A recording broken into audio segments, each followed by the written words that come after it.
dear brothers and sisters from all over the globe. Today I would like to share something beautiful, honest, truthful, and loving with all of you beautiful, loving, and loved souls.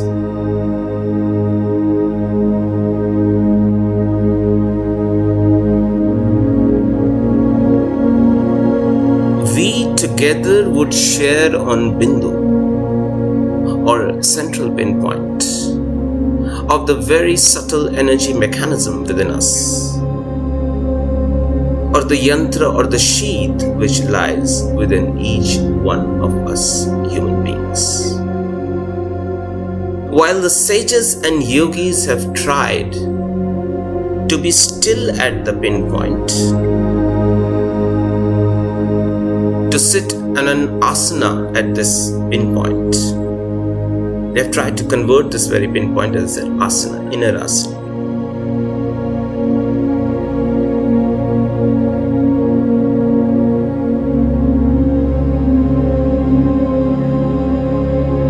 The scientists have tried to understand the central point, or the Bindu. What is the pinpoint, or Bindu? What is it? We can only understand that by getting there, by reaching there. And we can reach there only through a particular process. We have to be intense, dedicated, devoted, and immerse ourselves in that process.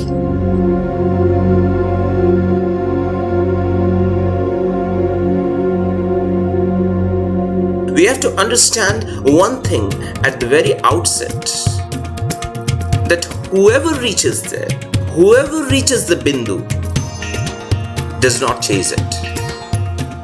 Yogis do not reach the pinpoint or the Bindu chasing it. And that is why they reach there. That is why they have reached there.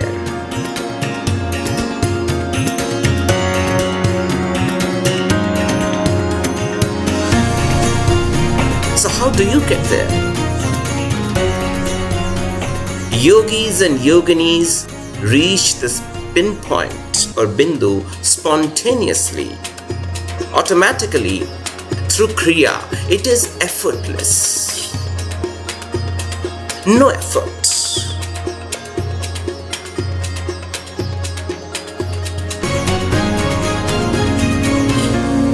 There is an old saying that if we go on aiming for something in our life, then most of the times that goal is not achieved. That if we go on aiming for something in our life, then most of the times that goal that we have been aiming for is not achieved. Many things are achieved on the way, in the journey, which we do not target. We do not aim, which means that if we do not keep any goal in our mind while doing the process, just observe, just immerse, let what is happening automatically happen.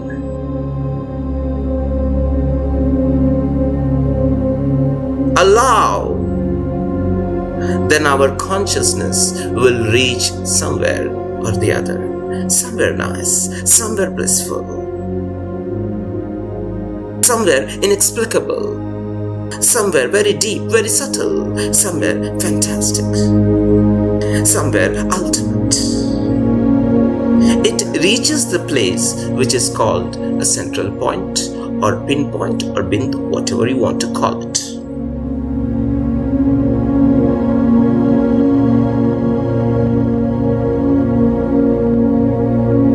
There is a point in the center of every chakra.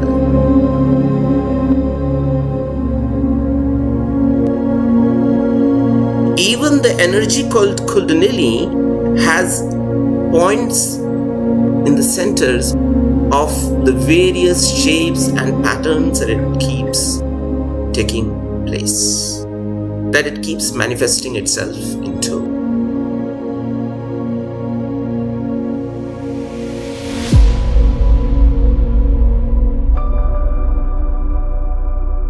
The Kundalini energy is an energy which manifests itself in the form of various chakras.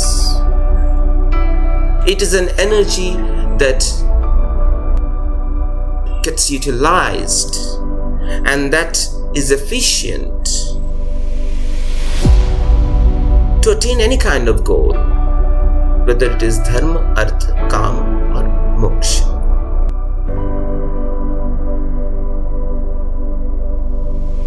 There is also a pinpoint or bindu in the journey of Shivatva, but it is different in kind.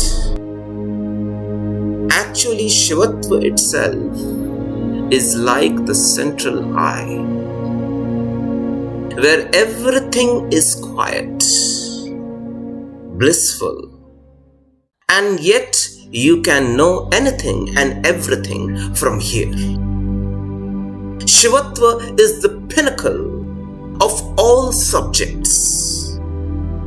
So in a nutshell, what we can say is that there is a central point everywhere, and that includes the anahata, the muladhara, the heart region, everything.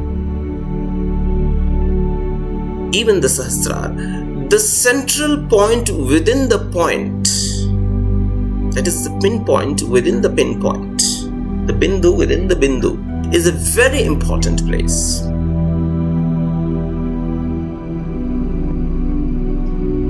By staying at this pinpoint or by meditating at this pinpoint, by being still at this pinpoint, by sitting on an inner asana of consciousness, a conscious asana, at this pinpoint, the yogi not only has to stay on the inner asana of his consciousness, from there he or she also has to worship his or her Ishta.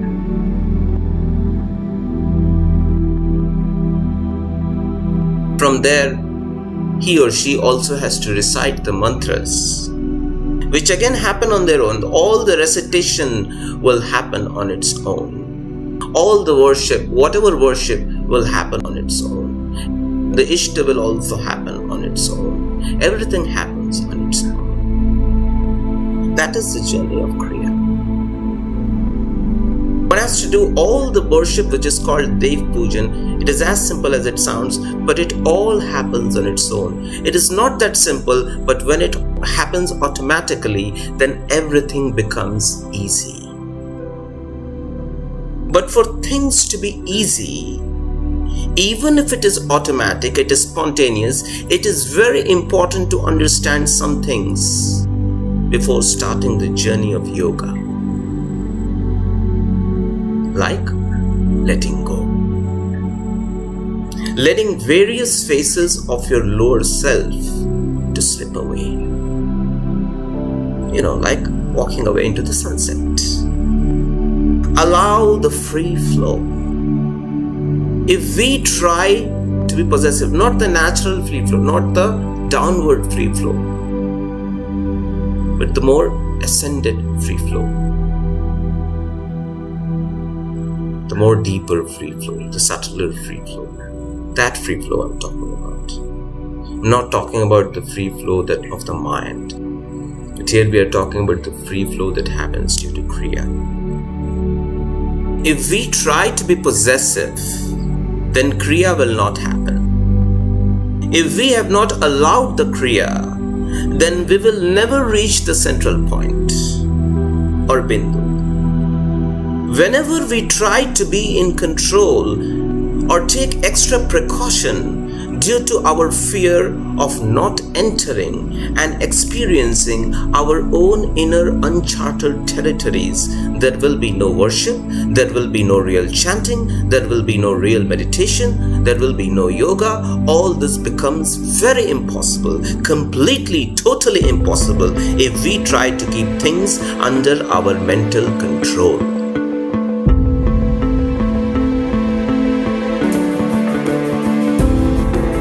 Yoga is all about rising above the mind, observing our other aspects, including the subtle energy, the higher intelligence.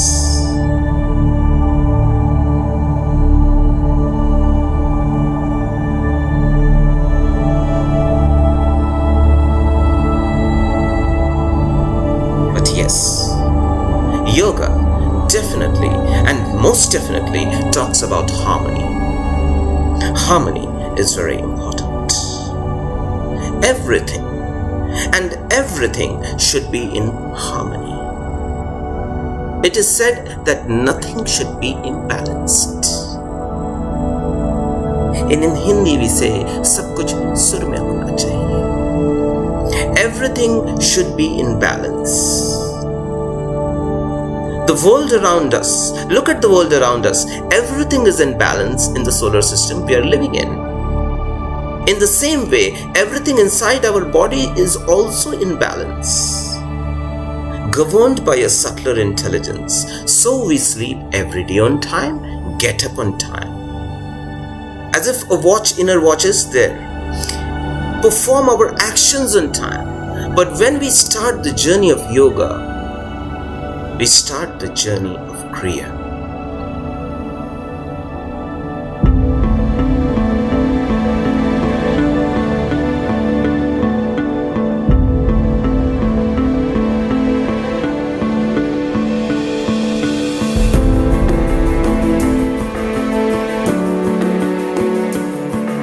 When Kriya is activated, when Kriya starts, it is initially like a vortex.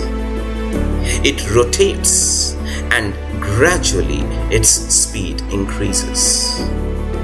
Its speed keeps increasing till all the energy reserve of the vortex, in that vortex that has risen, does not start running out.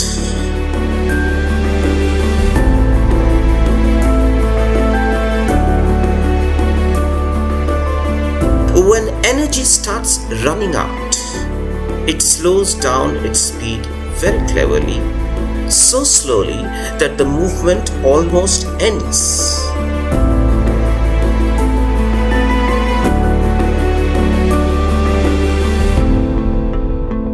At least we feel that it is almost ending. We feel that we have become motionless. If at that time that particular energy vortex or center is measured by any machine, then the vibration that was inside us is almost zero, but not zero. Not zero, but almost zero. But after a while, it starts gaining momentum again on its own. This is Kriya. Gradually it picks up speed and the speed increases again. It rises again.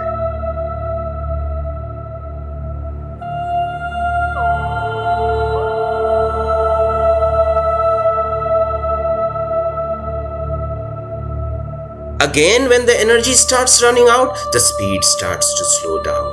It keeps on decreasing. And it keeps on happening in the same repetitive pattern. It keeps going on. The vortex centers are interconnected. We travel from one vortex to another vortex. From the first center to the second center, from the second vortex center to the third, from third to fourth, fourth to fifth, fifth to sixth, sixth to seventh, seventh to eighth, and so on. Like this, there are many vortex centers and many vortexes. There are more than 100 vortex centers. Many times, we come back from the 100th or 5th vortex center to the 1st vortex center or the 2nd vortex center, and so on. All this is interconnected. All these centers are connected to each other. They are like multi-directional whirlpools. They are like multi-directional or multi-dimensional, whatever you want to call them, whirlpools. This is the system inside us. One aspect, but multi-directional.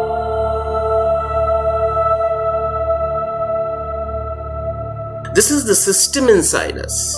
When this system awakens, This is what we call the system of Kriya.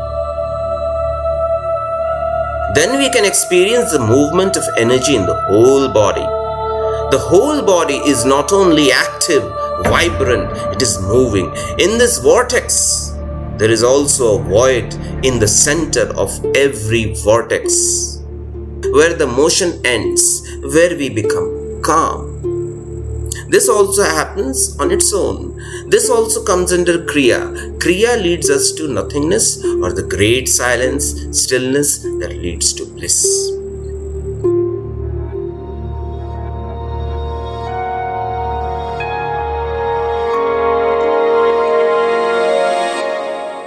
In emptiness, there is no thought, no movement, no vibration. What is needed to achieve this state?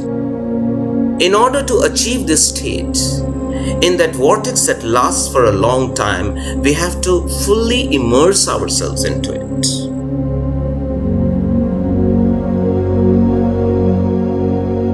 There is no need to use your lower intelligence here.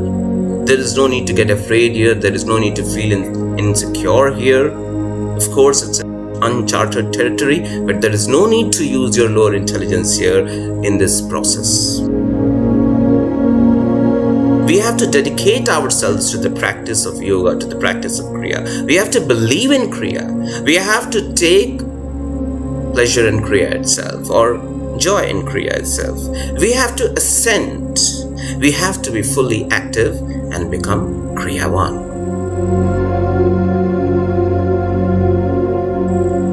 It is difficult. Difficult if we look at where we are, how we have been till now. But from a human point of view, not at all impossible, not at all difficult. That's why I say that before embarking on this journey, some things should be clear which we have to tell ourselves, which we have to resolve within ourselves.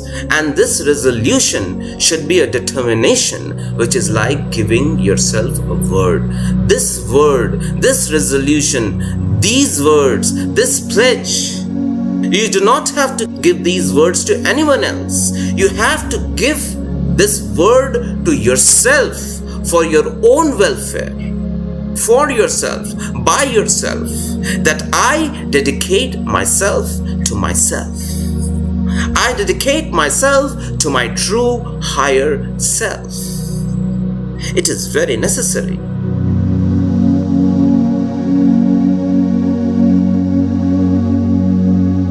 Lord Krishna had given a fantastic explanation of this science to Arjuna before the battle of Kurukshetra began.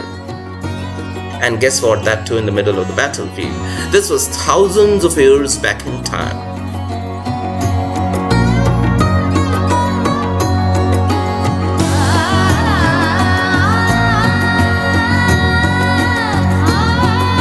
Arjuna was a warrior. Arjuna could wield a stick. He could wield a sword. He could wield a bow arrow. He could wrestle. He could wield a spear. Arjuna could drive a chariot. He could wield a mace. He could protect himself with a shield. He could also handle his chariot. He had an immaculate concentration abilities. That's why Lord Krishna taught Arjuna in the way he needed to, as well as could understand. In what we know today, what has been compiled today, what we know today as the Srimad Bhagavad Gita.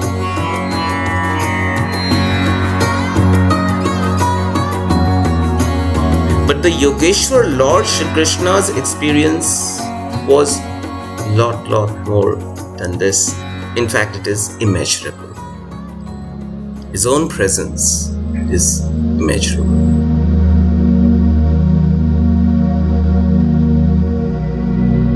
Science says that at the center of every vibration, there is a point. And this can be demonstrated with the help of a small pin. A pin is kept on a certain machine, which they call as a dial machine. And a wave is run on that dial machine. And the consistent wave is a certain kind of vibration. These experiments were done hundreds of years back. It is seen that in a while the pin starts dancing as it is placed in a certain way, and it starts rotating like a vortex. It starts cutting its diameters, but while going round and round, it slowly starts dancing on the whole machine, on the whole map. And with time it goes to the center of the map or the machine, and it starts dancing there in the center area. And its dance at the central point is the most powerful. The physicists concluded from this that the maximum power inside every atom, the most power inside an atom is in its center, which is like a pinpoint. This point they called the nucleus, and the power emanating from it is called nuclear energy. This is nuclear power. Its speciality is that it has the maximum power. So the pinpoint, which is the center of the center, is the symbol of power. That is why in yoga also the pinpoint or Bindu is very important.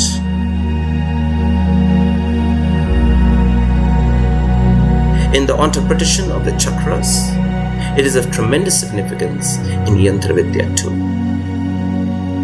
So in Siddha Kriya Vidya, the vortexes are activated through a particular process.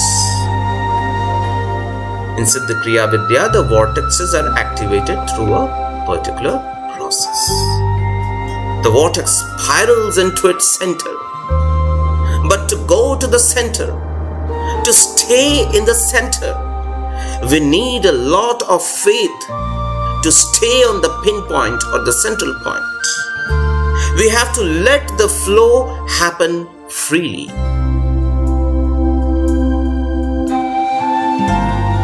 Allow the play inside us. Allow the dance inside us. Let it go deeper. If we do not let it go deeper and subtler, we will never be able to experience our inner energy and what lies beyond. Because the waves of our mind are very powerful and dominant in our day-to-day life.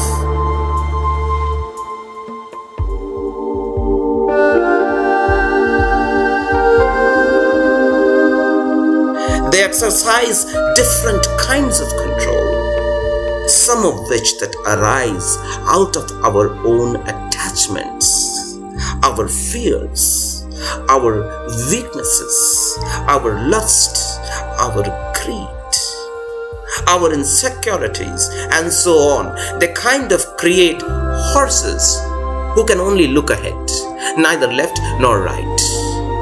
It is a limited view. It's a limited life, almost like living in a prison and being used to it, getting used to it. But when this type of control does not work for us,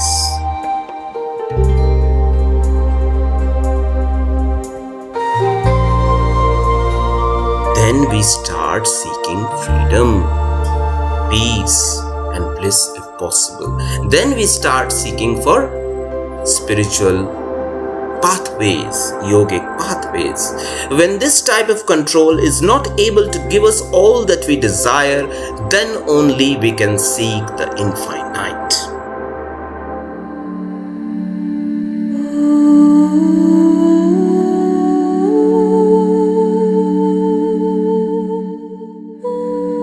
There is a movie titled Point Break, in which a mountaineer tells his partner that I can see the line to the top. These are two mountaineers. They're standing under a mountain, and the mountaineer tells his partner that, partner, I can see the line to the top. His partner says, I can't see any. There is no line. The difference is just this. A true yogi or yogini sees the line, whereas other people do not see the line. But we all are in the same place, same situation, same type of body, and have to follow the same line. This is the knowledge of yoga. There is no line in yoga. There is no line. If someone tells you to go to Kailash without a guide map, how will you feel? You will say, okay, give me a car, or give me a helicopter ride, give me a map or some tour operator's address or business card, maybe a guide or an agent, give me some money, and I will go.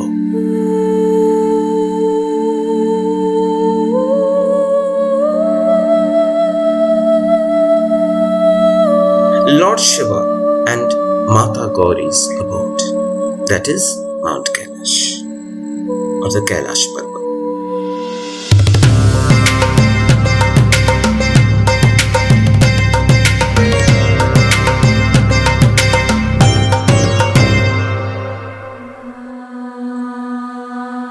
People used to go to Mount Kailash to receive their blessing, get a glimpse of them, their lotus feet, feel the energy, experience their holy abode, although very few people saw them. But it was also believed that if 108 rounds of Kailash mountain, 108 circumambulations of the Kailash mountain were done, then one will attain salvation.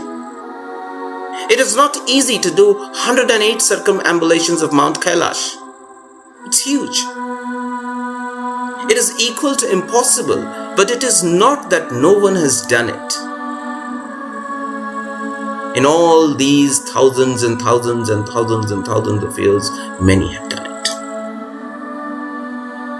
The Kailash mountain itself is a mystery. What is it? 108 circumambulations? Where are they done? Where something happens in the center. Kailash mountain is one such. Mount Kailash is one such center.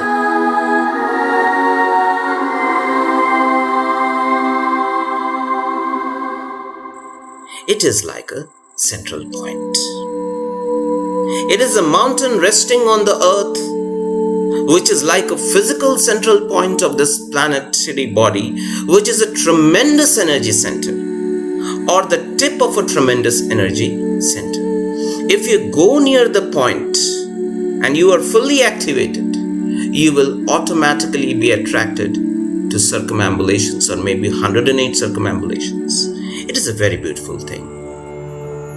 So 500 years ago, when the present day resources and facilities were not there, people used to leave for Kailash visit just like that. Just like that. No proper maps, no proper roads, limited ration, no oxygen cylinders, no tour operators, no bus, no helicopters, no medicines, no kind of winter wear that is needed or available today, or shoes, track shoes, or any other proper preparation. No mountain camps, no backup. They would leave for Kailash just like that.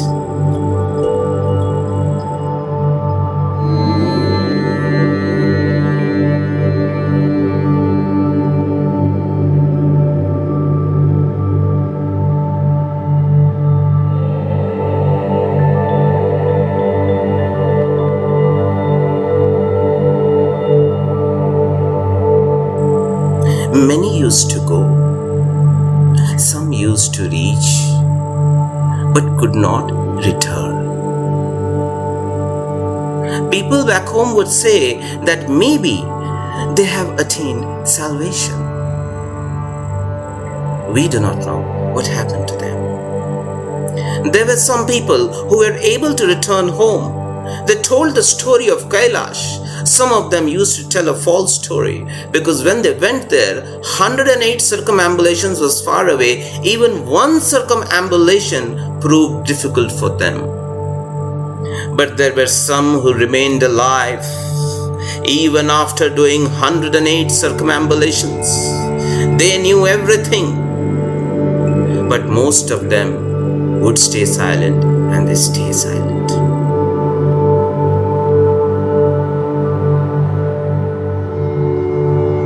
So it is not that people did not go to Kailash earlier. Even when the line was not visible, people used to go to Kailash. The same was the case with Arunachal Parvat. Centuries back, there was no line to follow, but people used to go even when the line was not visible. That line is the line of faith.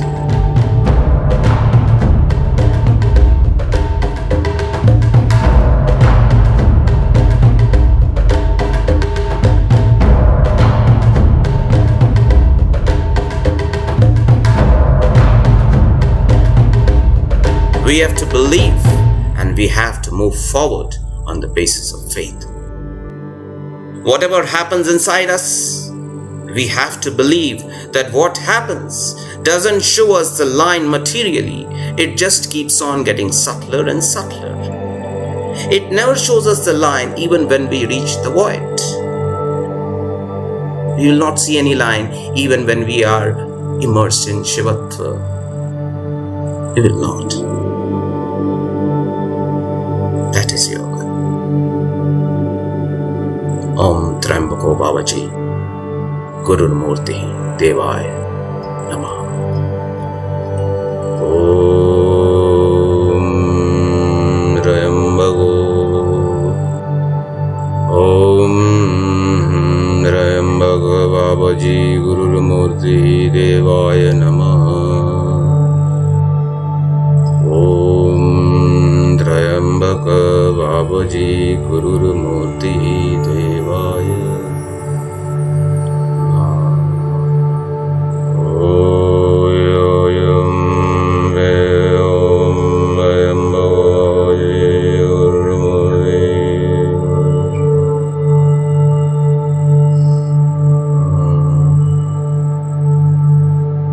Om Trayambaka Babaji Gururmurtihi Devaya Om Trayambako Babaji Gururmurtihi Devaya Namaha.